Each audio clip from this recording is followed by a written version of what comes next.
Hey everybody, it is Ruben Lowing, and we are live here at the my office in about 1960 here in Cypress, Texas, or Northwest Houston. And this is the Regis facility, so it's like a office share. All right, um, you know, use it as you need it um, facility. It's pretty interesting. Somebody comes on, let me see if anybody's waiting. Hang on. Nope. Okay. All right. So I don't have any guests coming on. So this is the, there's a bunch of offices. There's a meeting room, right? And then a bunch of meeting rooms and little offices. Got a little kitchenette here. I think they got a couple of these. They got a coffee place, right? And so, like last time I had an office down the hall, right, for somebody. So I just got done doing what I love to do. I sat down with this couple, and I've known them for a while. Good Christian couple.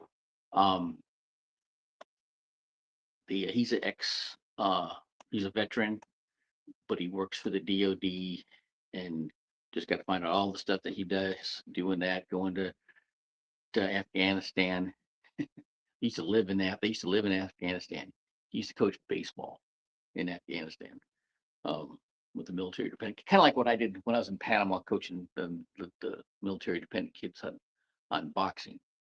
And he did that in Afghanistan. And so he's a talented musician, but he likes to travel. He actually because of COVID, he was worried that because he wasn't going to get the jab, that he was going to have to find something to do. So he started doing logistics, and he just likes to drive and um, you know, he can drive for hours and drive across country and do all this stuff. And so, but he's got this musical talent. Okay. And so we started just going through it, and I'm like, okay, right. And I've worked with people that are Christian um musicians that did very well, right? Extremely well. That is in demand. And so I'm like, with his background doing contracts, I'm like, oh, dude, you've got this. Oh, you like to drive? Okay, do this. And then they want to do this coffee shop. Um, they want to change their house, which is right on a main thoroughfare, and turn it into a coffee shop. And I'm like, I know a lot of coffee shops where they have open mics, and these people come in and basically they can find talent that way. And he's like all about that. And so we're basically giving him some direction in the meantime. And he's he's 42, I think, 47. I don't know. I got all this information. And you know, he they can't draw his retirement until he's 62, but he's got a TSP and um a Roth. So we can see what we can do with that. But we can't roll that over until he reaches the right age, or he's he retires, right? And so we're like, what can you do to make the kind of money? So I'm like, all right, let me tell you what you can do. So we kind of gave them a game plan. That's just what I love to do, right?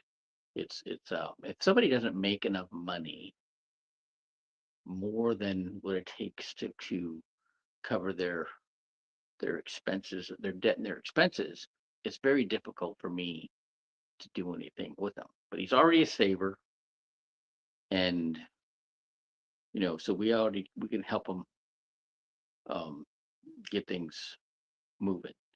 Um, so we got the game plan for them, and I'm gonna meet them after we get done doing this. So I love doing that. Um, so there's certain trades that I already have hacks for that can help them help certain trades boost their incomes immediately. Okay, that would be a that would be a welder, a pipe fitter, HVAC technician, a mechanic, electricians, um, barber, hairstylist. Those are the the trades that I um, already have plug and play strategies to help them increase their cash flow and make more money. Okay. And then like this guy, I'm like, how are you gonna tie in your musical talent with what you're doing? But contracts, you can write a contract, right? You're gonna find all kinds of talent coming at you. In the boxing world, almost all managers and promoters are either attorneys or paralegals. Why? Because they have to write contracts and they have to read contracts. Okay, it's all about contracts, and this is what this guy does, right? So he'll like this video, right? Um, so this is my, you know, office. Rather than taking somebody to a coffee shop, I bring him here, and we figure out what we can do with them. And this is, I got different meeting rooms. This one was pretty good little table here. I had got a little flat screen TV, got a whiteboard, all kinds of stuff. This is a Regis. They're all over the place too. If I'm in another town, I can find a Regis facility and I can use them if I go to Dallas or Austin, or if I go down to the Valley. Um, I can use a Regis facility. So this is exciting. So what else can we talk about the today? The the finding the niche. Um, it didn't take much to find a niche for this couple. Um, what is that? Okay, it's the kind of people that you do the best with. They like you, you like them. They, they were the easiest to work with. They had you made the most amount of money with them. They gave you the most referrals. They came back for repeat business. So those are that would be your niche. Look at what kind of walk of life those kind of people come from, and start looking for more people from that walk of life that have that kind of, you know, those kind of jobs, those kind of vocations to relate to, right? And chances are you have a similar background, come from the same walk of life, similar values, and it's just easier to communicate. Okay. And it's very interesting. Um, this guy with the coaching background right away. Um, there's a connection there. I did the same thing with the boxing with kids when I was in Panama, and so he was doing this with the kids in Afghanistan, the military dependent kids, right? And I'm like, oh, this is interesting. Okay, and so what their interests are, find out what their interests are. People don't.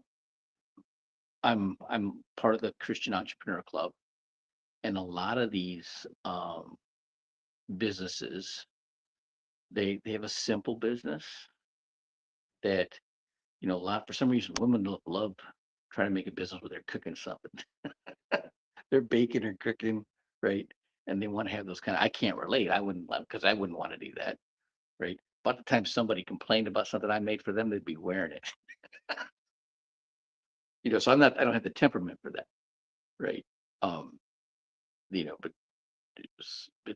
I'm talking to her and she's like, oh no, she ain't gonna do it. Her daughter's gonna do it. I'm like, okay, there you go. All right.